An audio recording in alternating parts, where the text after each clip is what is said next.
Bien, seguimos reflexionando en este día después. Chile Vamos atribuyó al cansancio constitucional la derrota en el plebiscito de este domingo y exigió al gobierno ser coherente y no volver a levantar el tema constitucional. Vamos a hablar de este resultado electoral. Nos acompaña para esto el vicepresidente de Renovación Nacional, Ruggero Cozzi, vocero también del comando del A Favor. Muchísimas gracias por estar con nosotros y bienvenido. Buenos días, Carla. A ver, ¿cuál es el balance, la interpretación que están haciendo ustedes de esta derrota el día de ayer, por lo menos de la opción a favor, en contra? A favor. A favor, sí. Mira, bueno, yo creo que lo primero es con mucha humildad reconocer la derrota de la opción a favor. El resultado fue contundente, la ciudadanía habló claramente y yo creo que la primera gran conclusión es que los chilenos nunca quisieron un segundo proceso constitucional. Perdón, ¿no queda en entredicho eso cuando se hizo un plebiscito de entrada y se le preguntó a la gente y la gente mayoritariamente, y esa vez de manera aplastante, dijo que sí quería un cambio constitucional? ¿No puede ser que quería el cambio, pero no el cambio que se le propuso 2 veces? Yo creo que después de 4 años, las prioridades, las opciones de la ciudadanía han cambiado. Cuando se hizo el plebiscito de entrada, y es muy bueno que traigas a colación ese dato, la ciudadanía efectivamente votó apruebo a una nueva constitución. Pero ha cambiado mucho. Esa elección de partida fue con voto voluntario. Yo creo que uno de los grandes cambios que tenemos hoy día y que nos permite mirar con otra óptica las elecciones es que hoy día hay voto obligatorio. Y por lo tanto, la contundencia de los resultados electorales no es la misma que la que teníamos hace 4 años atrás. Lo segundo es que yo creo que efectivamente la ciudadanía tenía puesta su esperanza en que una nueva constitución eventualmente nos permitiera salir de en ese entonces lo que era el estallido. Pero desgraciadamente lo que vimos en definitiva fue una farra de 4 años en donde Chile termina con 2 constituciones rechazadas y que le costó al país más de 150.000 millones de pesos. ¿Y por qué ustedes del A Favor no lograron evitar esa farra? ¿Qué hicieron mal? Yo creo que, y aquí hay una autocrítica que tenemos que hacer como sector, y lo digo con mucha humildad, pero es una crítica principalmente a quienes tenían la responsabilidad de conducir al éxito este segundo proceso. ¿A los republicanos? ¿Acá? Quienes tenían la mayoría, yo creo que subestimaron la necesidad de los consensos en el Consejo Constitucional. Yo creo que la única manera de haber sacado adelante este segundo proceso constitucional era logrando ese consenso transversal.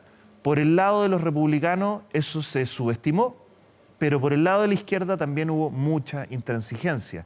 En algún momento, cuando la propuesta constitucional vuelve a la comisión experta, Chile Vamos puso arriba de la mesa los votos para que hubiera solidaridad en pensiones, solidaridad en salud, para restablecer el quién por el qué en materia de derecho a la vida, y en todas esas ocasiones la izquierda votó en contra. Entonces, aquí hubo también mucha intransigencia en los sectores del oficialismo y desgraciadamente no estuvo ese consenso que, creo yo, y sobre todo a la luz del resultado de ayer, era la única manera de sacar adelante esta segunda propuesta, lo cual no se logró. Ya, usted dice que los principales responsables son los republicanos y me imagino que es José Antonio Kast, que es quien lidera a los republicanos.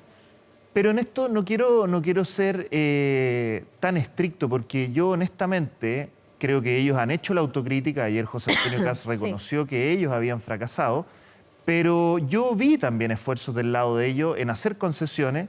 Y como te decía, por el lado de la izquierda hubo mucha intransigencia. Ya, lo que pasa es que mi pregunta, más sobre todo que para criticar a Kast, es para evaluar cómo queda el liderazgo de José Antonio Kast, que sabemos es una carta presidencial, que ya disputó la presidencia con Gabriel Boric, y que hay interpretaciones cruzadas. Hay quienes dicen que sale, en el fondo, debilitado por todo esto, por no haber podido conducir este proceso al éxito. Pero hay otros que dicen, ojo, porque aumenta la base de votos del sector de derecha que ha estado encabezado por José Antonio Kast.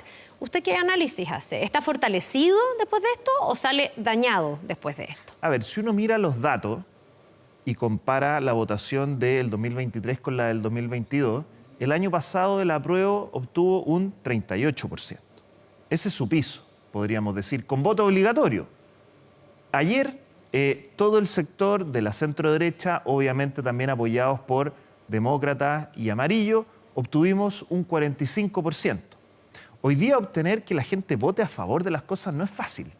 Mayoritariamente hoy día las elecciones se están definiendo por la gente vota en contra de algún candidato, en contra de alguna propuesta, y obtener votos a favor es difícil. Entonces yo creo que al menos comparativamente el piso electoral de la centro-derecha con apoyo del centro político queda bastante bien establecido. Ya, pero ¿quién lo encarna? ¿Los republicanos, José Antonio Kast, o Evelyn Matei, que fue mucho más dubitativa al comienzo y que se terminó sumando al final? Yo creo que volviendo a los datos, es muy llamativo que si uno compara la elección Kast-Boric del año 2021, en donde Boric obtiene un 55% y Kast el 45%, la votación ayer haya sido prácticamente la misma en términos de porcentaje. Yo creo que ese es un dato que va a haber que... ¿Es un techo para Kast? Yo creo que vamos a tener que analizarlo muy en detalle porque eventualmente podría ser un techo. Y eso nos obliga entonces obviamente a reflexionar cómo hacemos para superar ese techo. ¿Qué liderazgos tenemos que poner adelante? Yo creo que Evelyn Matei estuvo en lo correcto cuando en algún momento ella hace crítica. La misma crítica que te estoy formulando yo. Aquí hubo una posibilidad de hacer más concesiones. Hubo la posibilidad de llegar a mayores acuerdos, más allá de la intransigencia de la izquierda, que yo de verdad la quiero destacar. Pero eso se pudo hacer y no se hizo. Ya, yo creo que ahí tuvimos un problema. Habrá aquí quienes interpreten un tercer dato que tiene que ver con que en el en contra no necesariamente hay gente que votó con la izquierda o centroizquierda. Ahí también desde la derecha dicen, ojo, porque hay algo que está más allá de los republicanos y hay algo que estuvo siempre, que eran personas que votaron en ese 20% tal vez, o que ni votaron en el plebiscito de entrada, diciendo no queremos cambiar las cosas, queremos que la Constitución se quede como está. De hecho, la derecha más dura probablemente estaba mucho más en esa postura. Algunos habrán sido, no sé si obedientes, pero al menos pragmáticos y se sumaron a favor, pero con serias dudas porque hay muchos que querían dejar las cosas como están. Y eso eventualmente podría ser un argumento o para Kast o para quienes están más a la derecha de Kast. Yo creo que tú tienes mucha razón. Yo soy de aquellos que votó rechazo en el plebiscito de entrada. Porque en definitiva sabíamos de algún modo que la Constitución no era una varita mágica, que llegar a un acuerdo transversal no iba a ser fácil, sobre todo con el clima político de polarización que estamos viviendo. Y aquí estamos, 4 años después, con toda esta farra que costó 150.000 millones de pesos al país y sin que tengamos una nueva Constitución escrita en democracia como era lo que se había propuesto en un inicio. Ahora, yo creo que efectivamente el gobierno no tiene nada que celebrar con el resultado de ayer.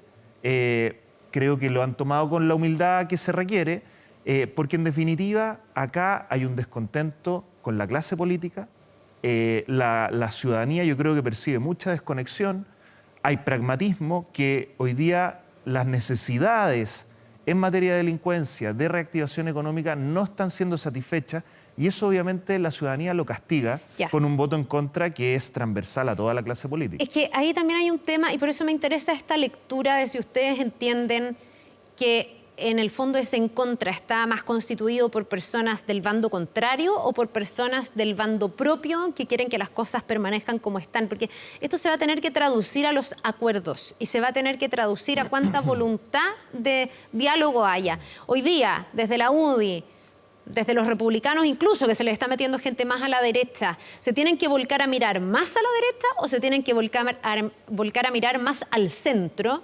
Y lo quiero preguntar no tanto por el tema constitucional, que ahora está cerrado, vamos a ver por cuánto, sino que por los acuerdos cotidianos. Ayer ya había figuras de la derecha que decían que, por ejemplo, no van a estar disponibles para un pacto fiscal que suba impuestos, que no van a estar disponibles para un fondo solidario en materia de pensiones. Entonces uno dice, bueno, ¿qué posibilidades hay de acuerdo entonces si se extreman las posturas? Varias cosas, Carla. Lo primero, yo creo que es un error mirar las elecciones en términos ideológicos porque el electorado es profundamente pragmático. Sí. Le da lo mismo el color del gato, quieren que el gato case ratones. Eso es lo primero. En ese sentido, al menos desde Renovación Nacional, nosotros vamos a seguir promoviendo lo que creemos que es nuestra identidad dentro de la centro-derecha. O sea, un discurso que busca acuerdos, pero buenos acuerdos para Chile. No cualquier acuerdo. ¿Quién determina cuándo el acuerdo es bueno? Porque aquí hay miradas muy distintas. Y ahí voy a la tercera parte de tu pregunta. Porque yo veo, tras 4 años de toda esta farra constitucional, que hemos logrado algo que era impensable. Ayer en el comando del En Contra celebraban con las banderas de Chile, cuando hace 4 años atrás, en la Plaza Dignidad, decían ellos, celebraban con banderas de Gualmapu, y le prendían velitas al perro Matapaco. No hay que olvidarse de eso, ¿ya? Hoy día, 4 años después, tenemos un presidente Boric que además le pone urgencia al proyecto de Defensoría de las Víctimas, cosa que votaron en contra de la Convención Constitucional. que además dice en cadena nacional que ahora sí que sí va a expulsar a los inmigrantes irregulares que vinieron a Chile a cometer delitos. Yo me pregunto, bueno, ¿qué está haciendo el Servicio Nacional de Migraciones al respecto? Yo creo que hoy día hemos logrado, al menos en términos de discurso político, que el gobierno haga una autocrítica, que el gobierno conceda ciertos puntos que hace 4 años atrás no concedía, pero la gran duda que yo creo que tienen todos los chilenos y que yo también tengo es si esto es solo un repliegue táctico, es un discurso oportunista para salvar una elección, que era la que tuvimos ayer, o si verdaderamente el gobierno y los mea culpa que ha hecho el presidente Boric se van a traducir en acciones concretas. Y ahí voy al tema del pacto fiscal. Yo creo que un gobierno como el actual no puede proponer aumentarle los impuestos a los chilenos cuando tenemos por el otro lado, en paralelo, un escándalo como el de Democracia Viva, donde a nadie ha devuelto la plata. Ya, pero ahí el Yo creo que gobierno eso es un problema. contestaría, me imagino, que lo de Democracia Viva va por un carril donde se están tomando cautelas, generando una agenda de probidad para que no se repita, pero que esta otra discusión es urgente, eso dice el gobierno, porque hay una serie de demandas sobre la mesa que no se alcanzarían a financiar sin ese pacto fiscal. Y yo me pregunto, ¿qué acciones concretas está haciendo el gobierno respecto a Democracia Viva? Bueno, se están tomando. Entiendo que en la discusión del presupuesto se generaron un montón de medidas para que esto no vuelva a ocurrir. Usted corríjame si no es así. Yo creo que todavía es insuficiente. Yo creo que a la luz No de es los una excusa antecedentes... lo de Democracia Viva en el fondo. No se puede caminar y mascar chicle al mismo tiempo, cautelar que Democracia Viva no se repita, pero hacer una discusión seria respecto de subir o no los impuestos con, me imagino yo, que una discusión técnica, una discusión con expertos que entiendan las repercusiones que eso tiene, más que utilizar el argumento de Democracia Viva, porque si es por corrupción, chuta, no, podríamos ocupar varios casos que hoy día están sobre la mesa para no avanzar en las discusiones, me imagino. Yo creo que no hay que tomarse a la ligera, dentro de las dificultades de interpretar lo que fue la votación del en contra ayer, el elemento de indignación, ¿ya? La ciudadanía está profundamente molesta porque el país está, después de 4 años de farra constitucional, estamos peor que antes, en delincuencia, en empleo. Entonces, proponerle además a la ciudadanía que le van a subir los impuestos sin dar certeza de que esos dineros que van a entrar al fisco se van a utilizar bien, yo creo que es problemático. Y yo no me lo tomaría muy a la ligera. Por eso creo que es importantísimo, si el gobierno verdaderamente quiere plantear una reforma fiscal, que dé señales contundentes respecto al escándalo de corrupción de Democracia Viva. Y en un tema que para las personas yo creo es mucho más fácil de entender, en las pensiones, porque el pacto fiscal es muy técnico, los tributos, a quién le subirían los impuestos, a quién no, etcétera. Pero en el tema de las pensiones, ¿cuánto están dispuestos a ceder? Se ha dicho aquí, lo que pasa es que ningún sector político hace mucho tiempo está dando o cediendo hasta que duela. Y en el fondo se han quedado un poco atrincherados de lado y lado. Ustedes, desde la oposición hoy día, ¿qué están dispuestos a ceder? Porque el gobierno ha ido flexibilizando su mirada. Ellos partían con un fondo solidario donde se iba completo este 6%. Han flexibilizado la fórmula. ¿Ustedes están dispuestos a ceder también? 4 años después de todo lo que fue el discurso del estallido, cuando estaba el gobierno del presidente Sebastián Piñera, se propuso una reforma en materia de pensiones donde habían distintos porcentajes que iban a distintas administraciones de esos fondos. Los que hoy día están en el gobierno en esa época se opusieron porque encontraron que era demasiado poco. Entre medio vinieron los retiros. Y entre medio nos dimos cuenta, yo creo que todo el país, y eso es bien sorprendente, de que la ciudadanía valora mucho ser dueña de sus ahorros previsionales. Y eso hoy día está medido en distintas encuestas de opinión y creo que políticamente la temperatura no da como para que 4 años después de toda esa discusión a la ciudadanía se le quite esa propiedad de los ahorros de pensiones. Nuevamente, es algo que hay que manejar con mucha delicadeza. Yo no soy parlamentario, eso es algo que le toca decir mejor a los parlamentarios, pero creo que si el gobierno nuevamente no cede un poco en sus pretensiones, porque ideológicamente ellos nunca han dejado de pensar en un sistema de reparto, si no ceden frente a eso, yo creo que se hace difícil y poco viable una reforma de pensiones. ¿Qué es ceder? ¿Que se olviden de un sistema solidario en cuanto a las pensiones? Porque lo que sí han cedido es la fórmula, que es cuánto porcentaje de ese 6%, cuántos puntos irían a solidaridad, cuántos irían a capitalización individual. Hoy día entiendo que está en 2 y 4. No sé ya en qué punto del acuerdo van. Pero desde la derecha, desde la centro derecha, ¿ustedes insisten en que no debe ir ni un peso en fondo solidario? Lo que pasa es que nuevamente hay que mirar esto con más pragmatismo y menos cuota de ideología. Si lo miramos de un punto de vista ideológico, la reforma de pensiones vamos a estar siempre entrampados en quién administra los fondos. A la izquierda le gusta que sea el Estado, dentro de la centro-derecha pensamos que debiera haber libertad de elegir, podría haber una AFP estatal. Esa discusión se ha tenido durante mucho tiempo. Pero la gran pregunta, y que esto está planteado por todos los expertos, es realmente cómo aumentamos la tasa de reemplazo que tienen los adultos mayores una vez que salen a jubilar. ¿Cómo aumentamos ese monto? Por la vía de solidaridad de impuestos, por la vía de crecimiento económico para llenar las lagunas previsionales, por la vía también de quizás aumentar, una cosa que es impopular, pero que todos los expertos están de acuerdo, aumentar la edad de jubilación. Todas esas discusiones no las estamos teniendo porque nuevamente estamos enfrentando esto desde un punto de vista ideológico y muy poco pragmático. Ya, no sé, yo tiendo a pensar, escuchando a los actores, que está muy difícil que se llegue a acuerdos, y lo que me inquieta es que usted me ha dicho hartas cosas que la ciudadanía la tiene cansada, y probablemente la ciudadanía también la tiene muy cansada la pelota detenida, la pelota parada, el que los problemas subsisten, hay una discusión, pero esa discusión no resuelve los problemas. ¿Cómo se corta ese círculo vicioso? Porque si no, no sé, si se termina este gobierno y de nuevo no hay acuerdo en materia de pensiones, francamente uno se pregunta si la clase política completa no está fallando, porque básicamente el mandato, más allá de lo constitucional, es que los políticos ayuden a que las cosas funcionen de una manera que le resuelva la vida a las personas, que haya más protección, que la gente se sienta más tranquila. Eso no está pasando. Sí, y tú tienes toda la razón, Carla. Y insisto, al menos desde Renovación Nacional vamos a estar siempre por los acuerdos, pero que sean buenos acuerdos para Chile. Ahora, la clase política que tenemos hoy día depende mucho de los incentivos y del sistema político. Lamentablemente, ayer perdimos una oportunidad también de introducir buenas reformas al sistema político. Yo creo que esas reformas van a quedar postergadas por mucho tiempo. Y hoy día tenemos un Congreso muy fragmentado, con pocos incentivos a la gobernabilidad, y lograr acuerdo en ese escenario es muy difícil. Estoy de acuerdo.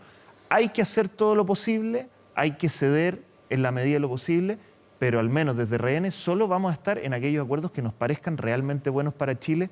No vamos a transar por transar o porque se nos pone presión desde el gobierno con este discurso facilista que es llegar a acuerdos por llegar a acuerdos. Ya. Hay que llegar a acuerdos que sean buenos para Chile. Bueno, vamos a estar atentos al diálogo, a la discusión, a ver si ojalá esos acuerdos, por convicción, llegan a darse y a resolver estos temas que están pendientes, como decíamos hace rato. Ruggero Cossi, vocero del Comando de la Favor, vicepresidente también de Renovación Nacional, gracias por habernos acompañado aquí en la Mañana Informativa. Que le vaya bien. Igualmente, gracias. Vamos a ir a una pausa y estamos de vuelta de inmediato con más noticias.